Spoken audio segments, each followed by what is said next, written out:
2026 সালের ফেব্রুয়ারির শেষ দিকে মধ্যপ্রাচ্যে নতুন করে উত্তেজনা ছড়িয়ে পড়ে যখন যুক্তরাষ্ট্র এবং ইসরায়েল যৌথভাবে ইরানের বিভিন্ন সামরিক ও কৌশলগত স্থাপনায় ব্যাপক বিমান ও ক্ষেপণাস্ত্র হামলা চালায়। আন্তর্জাতিক সংবাদ মাধ্যমের তথ্য অনুযায়ী এই হামলার লক্ষ্য ছিল ইরানের পরমাণু কার্যক্রম, ক্ষেপণাস্ত্র ঘাঁটি এবং সামরিক অবকাঠামো দুর্বল করে দেওয়া। রাজধানী তেহরান সহ একাধিক গুরুত্বপূর্ণ এলাকায় বিস্ফোরণের শব্দ শোনা যায় এবং আকাশ প্রতিরক্ষা ব্যবস্থা সক্রিয় হয়ে ওঠে। এই অভিযানের পর সবচেয়ে আলোচিত বিষয় হয়ে ওঠে ইরানের সর্বোচ্চ নেতা আয়াতুল্লাহ আলী খামেনেইকে ঘিরে খবর।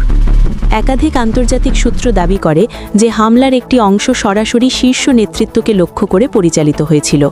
যদিও বিভিন্ন পক্ষ থেকে ভিন্ন ভিন্ন তথ্য আসছে, তবু এই ঘটনাকে কেন্দ্র করে ইরানের অভ্যন্তরে রাজনৈতিক ও সামরিক পরিস্থিতি দ্রুত পরিবর্তিত হতে থাকে। হামলার পর ইরান তাৎক্ষণিকভাবে পাল্টা প্রতিক্রিয়া জানায়। দেশটির সামরিক বাহিনী ও সংশ্লিষ্ট আঞ্চলিক মিত্র গোষ্ঠীগুলো মধ্যপ্রাচ্যের বিভিন্ন স্থানে মার্কিন ও ইসরায়েলি স্বার্থসংশ্লিষ্ট ঘাঁটিকে লক্ষ্য করে ড্রোন ও ক্ষেপণাস্ত্র নিক্ষেপ করে। সীমান্তবর্তী এলাকায় সতর্কতা জারি হয়, আকাশপথে বাণিজ্যিক ফ্লাইট ব্যাপকভাবে ব্যাহত হয় এবং বহু আন্তর্জাতিক এয়ারলাইন সাময়িকভাবে রুট পরিবর্তন বা ফ্লাইট বাতিল করে। এই সংঘাতের সরাসরি প্রভাব পড়ে জ্বালানি বাজারে। পারস্য উপসাগরীয় অঞ্চল দিয়ে বিশ্বতেলের বড় একটি অংশ পরিবাহিত হয়। বিশেষ করে হরমুজ প্রণালী অত্যন্ত গুরুত্বপূর্ণ রুট হিসাবে বিবেচিত। যুদ্ধ পরিস্থিতির কারণে তেলের দামে আকস্মিক বৃদ্ধি দেখা যায় এবং বৈশ্বিক বাজারে অনিশ্চয়তা তৈরি হয়। অর্থনৈতিক বিশ্লেষকদের মতে দীর্ঘমেয়াদী সংঘাত বিশ্ব অর্থনীতিতে আরও চাপ সৃষ্টি করতে পারে। এদিকে আন্তর্জাতিক কূটনৈতিক অঙ্গনেও তীব্র প্রতিক্রিয়া দেখা গেছে। জাতিসংঘ যুদ্ধবিরতির আহ্বান জানিয়ে সব পক্ষকে সংযম প্রদর্শনের অনুরোধ করেছে। রাশিয়া এবং চীন প্রকাশ্যে উদ্বেগ জানিয়ে পরিস্থিতি নিয়ন্ত্রণে আনার জন্য কূটনৈতিক আলোচনার ওপর জোর দিয়েছে।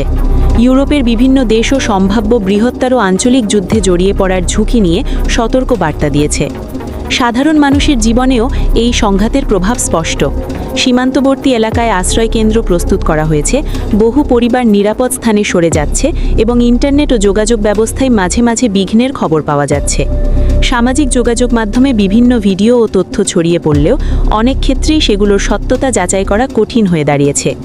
বিশ্লেষকদের মতে এই সংঘাত কেবল একটি সামরিক লড়াই নয়, এটি বহু বছরের রাজনৈতিক উত্তেজনা, নিষেধাজ্ঞা, পারমাণবিক কর্মসূচি এবং আঞ্চলিক প্রভাব বিস্তারের প্রতিদ্বন্দ্বিতার ফলাফল। পরিস্থিতি দ্রুত বদলাচ্ছে এবং প্রতিটি নতুন হামলা বা পাল্টা হামলার সঙ্গে ঝুঁকি বাড়ছে আরও বৃহত্তর আঞ্চলিক সংঘাতে রূপ নেওয়ার। বর্তমান অবস্থায় মধ্যপ্রাচ্য